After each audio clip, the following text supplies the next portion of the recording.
Hi folks, welcome back to the channel. Pressing records on Monday, November 17th, the second week of the international break. Game week 12 coming up this weekend, and my team is a complete mess. As you can see, flags everywhere, flags in the 11, flags on the bench. Gabriel's picked up an injury, looks like Semenyo's picked up an injury. And I've got Wood, Gyökeres and Kudus stinking up the place. One free transfer, no free hit because I used it last week. I would pay good money this week to buy another free hit from someone. So name your price and I will send you the cash. So this is just an unscripted video. Did a video with Joe just now, same as last week, microphone set up. So might try and do this every Monday, just jump on for 10-15 minutes, ramble a wee bit, have a look what the team looks like, transfer options, maybe a quick look at fixtures for the upcoming game week and looking ahead, and we'll maybe call it Monday Musings. So good weekend to be Irish, at least. Troy Parrott, the new hero, 5 goals against Portugal and Hungary. Playoff to look forward to in March. So hopefully Scotland can do the business against Denmark on Tuesday as well. And if both teams make it, I might need to book some flights to America for next summer. So at least one of the teams, preferably Ireland, but if Scotland get there, of course I'll be happy as well. Been here for 10 years now, so I would say I'm about roughly one third Scottish at this stage. But anyway, enough rambling. Here's the team. It is, like I said, it's a bit of a mess. I want to get rid of Nick Pope this week, ideally. I don't see any clean sheets coming up the next 3 fixtures for Newcastle. Gabriel might need to go. Semenyo, we'll wait for an update on that later in the week, but hopefully he's okay. And obviously Wood, Gyökeres, Kudus need to go. All of them need to go. It's just a matter of which order. Elsewhere, quite happy with Munoz, Virgil, Senesi, Anderson for the next couple of weeks. All good options. Van Dijk has better fixtures coming up. I think a lot of people will sell Gabriel for Van Dijk, which makes a lot of sense. Although I would probably look at Arsenal defenders or Crystal Palace defenders first of all. Sarr's fine until he goes to AFCON. Bruno is fine. I'd actually like to add Bryan Mbeumo along with Bruno Fernandes in the near future. Right up until, if I go to the Scout fixture ticker, this is up until game week 19. Liverpool have the best fixtures. Manchester United are in second place. So I like the idea of Bruno, Mbeumo, double up. Manchester United fan, good fixtures, live in hope and be ready for disappointment. And then I've got Saka and Mateta, who are absolutely fine as well. Got the captaincy wrong on those two last game week. Might have even got the captaincy wrong on those two for the last 2 game weeks. So again, it's probably going to come down to Saka versus Mateta again.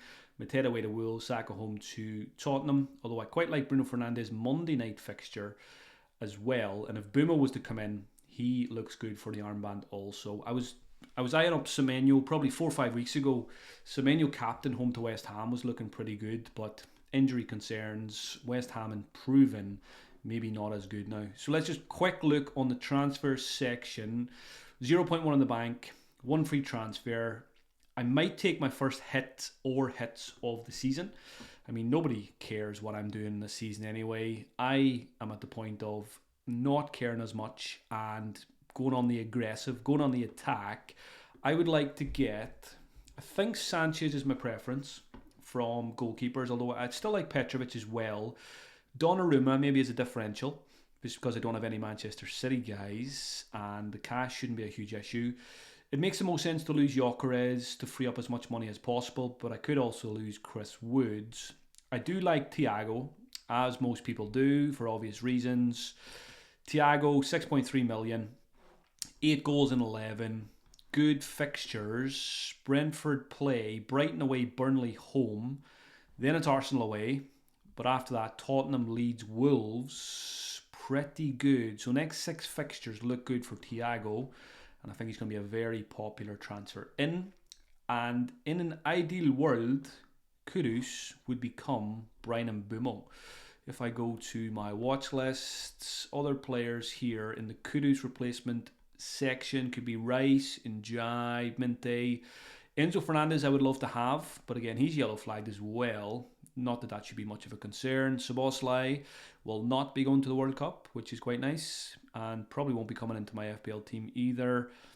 yeah, I mean, Garnacho is tempting as a differential, but Brian Mbumo has been really good this year. I like the fixtures. I like the idea of double Manchester United on Monday night. So I would need to free up 1.6 million. So it's probably Gyökeres out. And then we're looking at Thiago. Jared Pedro's an option. Not ready to go back there. Welbeck, Bowen, Voltamata, Watkins. I think most people would pick Thiago from that list.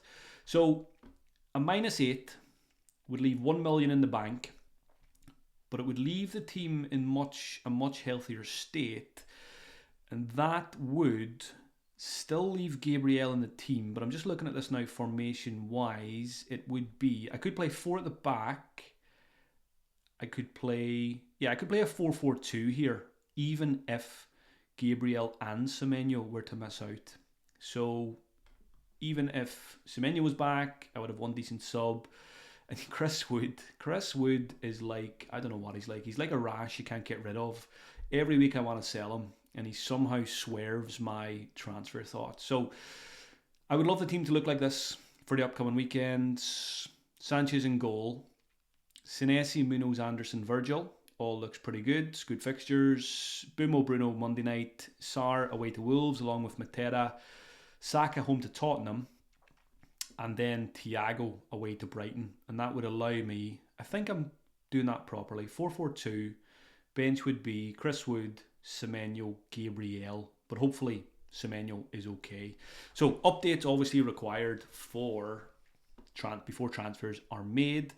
But very possible that I take at least a -4, if not a -8. Now, let's say Semenyo's okay. Could I hold off on Bumo, for example? Let's see if cash allows that. Yeah, obviously it does because Bumo's expensive. So I could just do Thiago in and Sanchez in. I am quite keen to change the goalkeeper. If I go over here and look at the fixtures again, I think I forgot to move the camera last time, so let me do that. And then we'll wrap up in a wee second. Fixtures here. Newcastle, Nick Pope plays Man City, Everton away, Tottenham home. I really don't like those 3 fixtures. I don't even know if he's going to play. He's had concussion. He hasn't been great. Ramsdale could get a start at any point. And he's, 5 blanks in 6. So yeah, time for Nick Pope to go. And I don't mind doing it as part of a -4. Because I think if I make a good goalkeeper selection coming in my mind, Pope blanks the next 3. If that happens, you don't need much from your replacement goalkeeper over the next 3 to just break even and hopefully come out up on the deal. Sanchez plays Burnley away. That's great. Arsenal home, not so good. But then it's Leeds away. So next 3 looks okay for Chelsea. Now, Chelsea are well down the fixture ticker here. But I'm not going to get a Liverpool goalkeeper. Not going to get a Man United goalkeeper. Already have Triple Palace. So Donnarumma does come into it here. Newcastle away, Leeds home, Fulham away, Sunderland home. The next 4 looks good for Donnarumma. So maybe I just go there as a differential. Yeah, and I think I can afford that. Petrovic I still like at Bournemouth. But I've got Senesi, I've got Semenyo. I'm not tripled up yet, but I don't particularly want to either. David Raya won't be going there. Nick Pope's going to go. And then it's Kelleher. And you're towards the middle of the fixture ticker. So I think it's probably Sanchez or Donnarumma I'm looking at coming in. And yeah, I do want to get rid of Kudus and bring in Brian Mbumo. And even with a -8, I think that sets me up much better for the next couple of weeks. Maybe a bit of pain to come this week with a -8.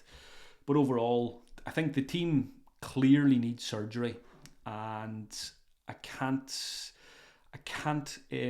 just patch it up any longer. It's got to breaking point now where I used a free hit to mask all the issues. Now I've got even more issues, so it's going to be time for a hit or 2 on Friday night / Saturday morning.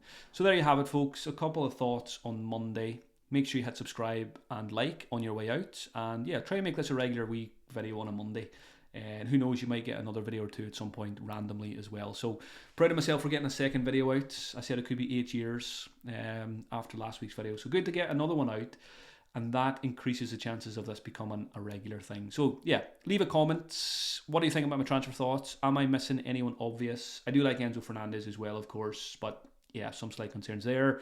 Is the -8 too much? Should I play a bit more conservatively? And I guess, do you have any off the wall picks for me? I do like Garnacho as a potentially explosive differential. He's been good recently, so I could go there. But yeah, Brian Mbeumo is going to be my first port of call. So hopefully you enjoy this short video, folks. Have a good week. Enjoy the rest of the internationals. Hopefully Scotland do the business against Denmark. And talk to you all later in the week on the 59th Minute podcast, which will be on Friday. There was an episode last Friday. Check that one out. There's lots of stats from the first 11 game weeks, and there will be another 59th Minute podcast this Friday when we have all the press conference team news. Talk to you then.